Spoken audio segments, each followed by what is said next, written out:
πνεύματος νύχια εις αιώνας των αιώνων. Αγίας και το πνεύμα του Κύριο κλείνομεν, Κύριε δεητόμεν, Θεός το πάντα πείσες στη ισχύ σου και στερεώσας την οικουμένη και κοσμήσας το στέφανον πάντων των πεποιημένων υποσού και το ποτήριο του κοινών του παρεχόμενο στην αρχή σου προσγάμει κοινωνία ευλόγησον ευλογία πνευματική. Ότι ευλόγητες σου το όνομα και να δοξαστές σου η βασιλεία του Πατρός και του Υιού και του Αγίου Πνεύματος νύχια και εις αιώνας των αιώνων.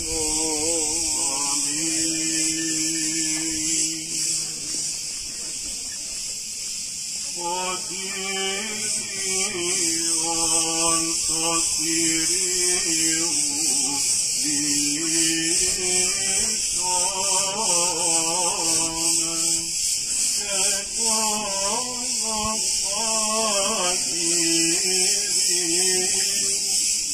διεισόμεν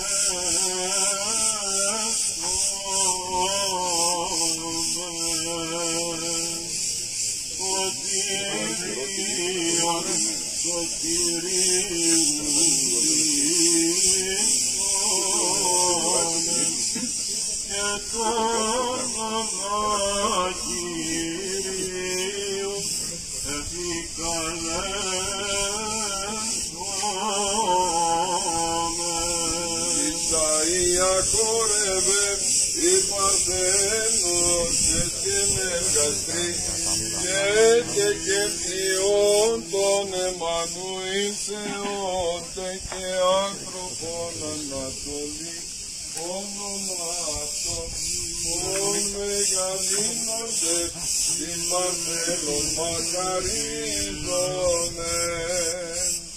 Άγιοι μάρτυρες, καλώς αφήσαντες και πεφανωθέντες, πρεσβεύσατε προς Κύριον, ελεησίνε σωστικάς ημών. Δόξα Χριστέ ο Θεός, Αποστόλων καύσιμα, μαρτύρων αγαλία μας.